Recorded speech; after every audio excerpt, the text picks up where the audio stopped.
मेरे पति पेशे से एक इंजीनियर हैं।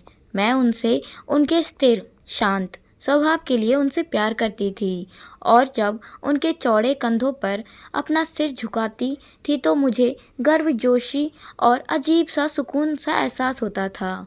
शादी के 2 साल बीतने के बाद मुझे महसूस हुआ कि मैं इससे थक गई हूँ। मेरे जो प्यार करने के जो भी कारण थे, अब वही मेरी सारी बेचैनी के कारण बन गए हैं। मैं एक भावुक महिला हूँ और जब रिश्ते और मेरी भावनाओं की बात आती है तो मैं बेहद संवेदनशील हूँ। मैं रोमांटिक पलों के लिए उसी तरह तरसती हूँ जैसे एक मछली पानी के लिए। मेरे पति मेरे बिल्कुल विपरीत हैं। उनकी संवेदनशील की कमी और हमारी शादी में रोमांटिक पलों को लाने में उनकी असमर्थता ने मुझे बहुत निराश कर दिया है। एक दिन मैंने आखिरकार उनको अपने मन की बात बताने का फैसला किया कि मुझे तलाक चाहिए और मैंने हिम्मत करके उन्हें बताया। आखिर क्यों? चौंकते हुए उन्होंने पूछा। मैं थक गई हूँ। दुनिया में हर चीज़ का कोई कारण नहीं होता है। मैंने कहा। वह सुनते रहे, सोच के गहरे समुंदर में डूबे रहे। इससे मेरी निराशा की भावना और बढ़ती गई क्योंकि मैं ऐसे आदमी को देख रही थी जो अपनी दुर्दशा को व्यक्त भी नहीं कर पा रहा था। भला मैं उससे और क्या उम्मीद कर सकती थी? और अंत में उसने मुझसे पूछा, मैं तुम्हारे इस फैसले को बदलने के लिए क्या कर सकता हूँ? किसी ने सच ही कहा है कि किसी के व्यक्तित्व को बदलना मुश्किल है। मुझे लगता है मेरा उन पर से विश्वास उठना शुरू हो गया था। उनकी आंखों में गहराई से देखते हुए मैंने धीरे से उत्तर दिया, मैं तुम्हें एक सवाल पूछती हूँ। अगर तुम्हारा जवाब मेरे दिल को मना सके तो मैं अपना विचार बदल दूंगी। मान लो मुझे एक पहाड़ की चट्टान पर खिला एक फूल चाहिए और हम दोनों को ये पता हो कि उस फूल को तोड़कर लाने में तुम मर भी सकते हो, तो भी तुम मेरे लिए ऐसा करोगे? उसने कहा। मैं कल तुम्हें इसका जवाब दूंगा। इसकी प्रतिक्रिया सुनकर मेरा दिल बैठ गया।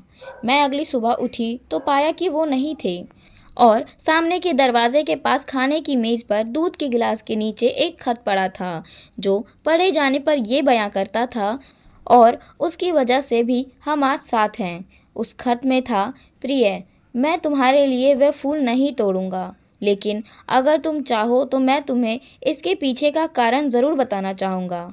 यह पहली पंक्ति पढ़ते ही मेरे दिल के हज़ारों टुकड़े हो गए।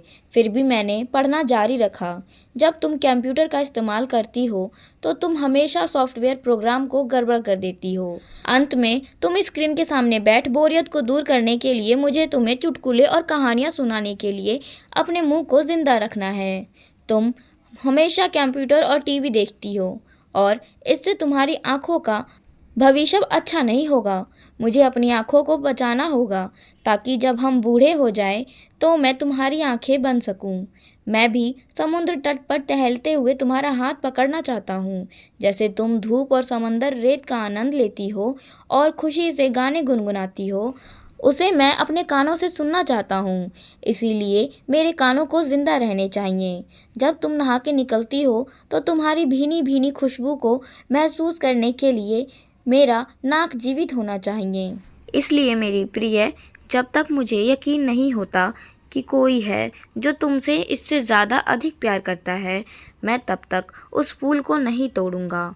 और जिस दिन ऐसा कोई आया जो तुमसे इससे अधिक प्यार करे, मैं खुशी खुशी उस फूल को तोड़ लूँगा।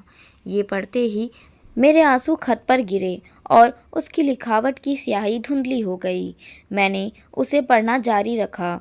अब जब तुमने मेरा उत्तर पूरा पढ़ लिया है, अगर तुम संतुष्ट हो, अगर मैंने तुम्हारे दिल को मना लिया हो, तो प्लीज़ सामने का दरवाज़ा खोलो, क्योंकि मैं बाहर खड़ा हूँ तुम्हारी पसंदीदा ब्रेड और ताज़ा दूध के साथ।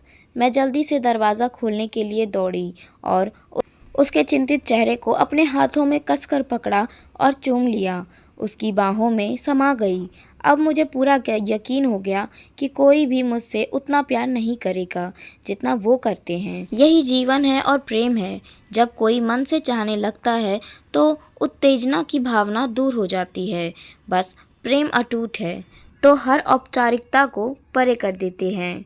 कभी कभी यही अलगाव निराशा का कारण बनती है और प्यार सभी रूपों में प्रकट होता है, यहाँ तक कि बहुत छोटे और सूक्ष्म रूपों में भी। यह सबसे नीरस और उपाऊ रूप में भी हो सकता है।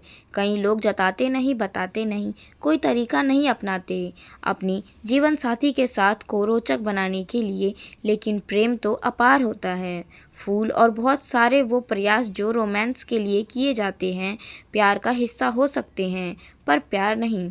तो हमारा साथ भी जीवन भर का हो गया। जब मेरे मन में ये बात बस गई, भले वो प्रेम नहीं जताते, पर उनकी मेरे लिए परवाह ही उनका अटूट प्रेम है।